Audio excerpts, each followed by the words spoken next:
The 2026 Nations Championship is here, and in this video I'm giving my preview for Ireland for the first 3 rounds of the Nations Championship, because of course the squad is out. The squad could change for the end of the year, but the squad is out now. There's a few changes as well with a few injuries. There's a few guys not available, but also we're going to talk about some of their games and some of the key players I'm really excited to see from the squad.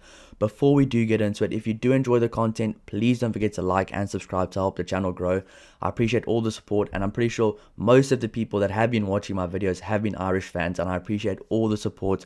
The Six Nations was absolutely awesome. The channel took a massive spike because of the Irish fans. They were awesome. I'm honestly, I can't actually say how thankful I am for all the Irish fans on this channel. It's been absolutely awesome, but let's even keep going up from here. I'm very excited, and I will be covering all the games for Ireland and all the games for the Nations Championship teams as well. Player ratings after the match reactions directly after the matches as well, match previews, predicted lineups, team selection reactions. It's all going to be here. So if you want to see some Ireland stuff, if you want to see with all the other countries as well, hit the subscribe button and stick around, because it's going to be very fun. I'm very excited. I honestly cannot wait. But I first have to let you know, you don't have to care about this. I am a neutral when it comes to all this stuff. I am a Springbok fan, of course, but when it comes to talking about all the other teams, I'm a massive neutral. I'm just a massive rugby fan that really enjoys watching the Irish team play. So let's go through the squad and see who they've selected and just talk about some of the selections as well. So Caelan Doris is on this list. It's not the updated list, but I will do the updated list now. So there's Tide Byrne, Billy Bowen, Thomas Clarkson, Jack Conan, Tide Furlong, Sam Illo, Cormac Izuchukwu, Sean Jansen, Ronan Kelleher, Jeremy Lochman, Joe McCarthy, Dara Murray, Tom O'Toole, Cian Prendergast, James Ryan, Dan Sheehan, Tom Stewart, Nick Timoney, Josh van der Vlier. Then in the backline, Bundi Aki, Robert Balakoon, Harry Byrne, Craig Casey, Nathan Doak, Kieran Frawley. Hopefully we can see him play a bit of rugby.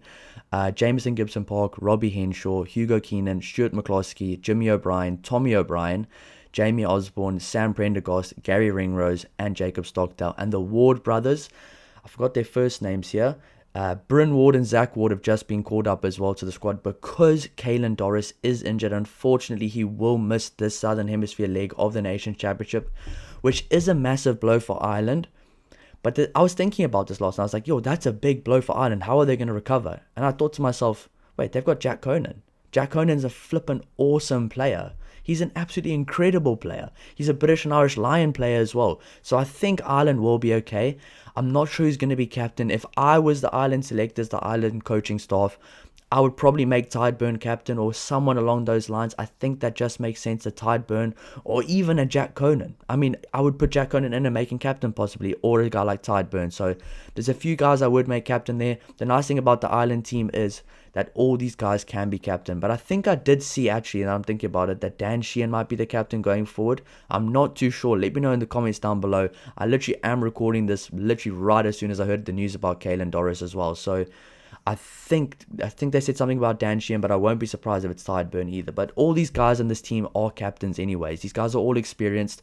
It's the same thing with those big teams like the All Blacks, like the Springboks. Yes, there's one captain, of course, but all these guys are captains. All these guys have a say on the field, and that's what you need in a team. And that's why I think this Ireland team, from where they were last year to now, they're in a completely different place. I'll keep saying it. Last year, Ireland was horrible against the All Blacks. They had some injuries, but that was a good learning lesson. Last year, some players played that hasn't played in years or that hasn't played ever. There was a lot of debutants. Even in the Six Nations, there was a few guys making their debuts. Ireland have been building depth, and those hard few months where they were struggling, where players were getting used to international rugby, really helped them, because now you have guys like Dara Murray that's played before, you have guys like Edwin Odogball that's played before, Cormac Izuchukwu, who I think is a really underrated player as well, Nick Timoney, who's been one of the kind of stars that have come throughout the Six Nations as well, Robert Balakoon's been awesome. So there's a lot of good things happening. Of course, there's still guys like Jack Crowley injured, and I think Jack Crowley probably will be the number 10 for the World Cup.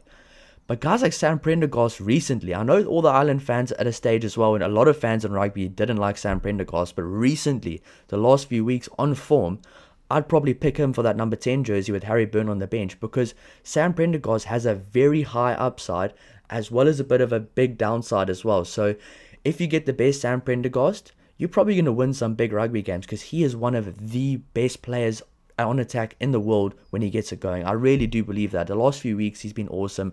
Of course, I hate seeing players get the amount of hate he got. He's a good player. I didn't like him at the start because I thought he was a bit overrated, but recently I've been looking at how he's been playing, and he's been really good with that Leinster team. And of course, there is a massive Leinster DNA in this team. So if I'm the coaches, I'm not sure who I would actually select between Sam Prendergast and Harry Byrne. I think a lot of people think, oh, it's an easy Harry Byrne selection there, but how Sam Prendergast is playing recently, I'm not too sure, because Jack Crowley is out. So I mean, I think both those guys will get some good game time. There's obviously some really fun games happening. I mean, first of all, the Wallabies game. I'm so excited for that. I don't know why, but when I was thinking about this as well, when Ireland plays the Wallabies, it's always an awesome game. It's always a fun running rugby game. There's always incredible tries scored. I mean, remember Mac Hansen absolutely tearing up his country of birth last year as well. So there's a lot of good things that happen in that game. And I think the Wallabies right now are also at a kind of period where they're going into this game saying, look, we're going to come to beat Ireland. We think we can beat Ireland. And I think this is going to be a really fun opening game. I do think the Southern Hemisphere teams have they are going to start probably on the back foot. I think this is because the last time Ireland played together was the Six Nations. The last time Australia played together properly consistently was last year at the end of the year. So it's going to take a few games for the Southern Hemisphere teams to really get it going again. But I'd say it's the same thing for the November test as well. Those guys like Ireland and England at the November test, yes, they get the home ground advantage, which I think does help them to kind of get going as well. But they also had a break, and the guys like Australia, South Africa, New Zealand just played a rugby championship. So both ways, it's the same thing. So you can't really take that too much into account. First of all, these Ireland players are going to be really ready to go, prove their point for the World Cup. And some of the players I'm really excited about. First of all, in my opinion, the most important forward in the team, Tide Byrne. I'm so excited to see this guy play. I'm so excited to see also Dan Sheehan play. These are the guys I'm really excited to see. I'm excited to see Darren Murray as well. I'm really excited to see a bit more of Darren Murray. Do I think he's going to get some consistent game time? I'm not too sure, to be honest. I'm not too sure. I think Darren Murray can be used as a utility. He can play on the loose forward. He can play at lock. And I think that might just help his selection, because very recently, we've been seeing a lot more utility forwards get a lot more game time in international rugby. Josh van der Flier as well, when he gets it going, he's one of the most fun guys to watch. He runs like a centre. He has the pace of a wing as well. He's awesome to watch. There's some really good guys in this team. But I will be doing a predicted lineup, a kind of who should Ireland pick versus the Wallabies. I will be doing that every single week for these games. A little video of who I think they should pick. I know you guys enjoyed it last time for the Six Nations. I will be carrying on with that. So I'm not going to give away too many of my ideas that I have here and too many things that I think are going to happen. But I do think the guys we probably will see is a Tide Byrne, Dan Sheehan, and all those guys, Josh van der Flier, and a Jack Conan as well at the back. Nick Timoney, I think, will probably stay on the bench, because with these guys that play well off the bench, I think these guys that are comfortable off the bench, keep them off the bench, because it takes a very specific player to be very comfortable and very good off the bench. And I think Ireland actually recently, at the end of the Six Nations, kind of built their own little bomb squad. They were doing really well off the bench with their players. They put these guys on like a Tom O'Toole and Nick Timoney. These guys were playing really well off the bench together. So I'd like to see them kind of keep that same kind of mindset and thought process going forward. And the back line there looks absolutely awesome. There's a lot of questions to be asked as well. I mean, Robbie Henshaw's there, Gary Ringrose, Stuart McCloskey. I think out of those guys, the number one guy on the team list will be Stuart McCloskey. Of course, there's Jameson Gibson-Park, who is the number one scrum half. But you also have to answer a few questions between a Nathan Doak and a Craig Casey. Craig Casey's been playing for a while. I'm pretty sure they know exactly what they're going to get from a Craig Casey, exactly what they're going to get from a Jameson Gibson-Park. But they're not too sure exactly what they're going to get from a Nathan Doak. So I think we might see a guy like Nathan Doak maybe starting a game like the Wallabies game, or maybe starting a game like the All Blacks game. But I fully expect him to play a lot more rugby this tour.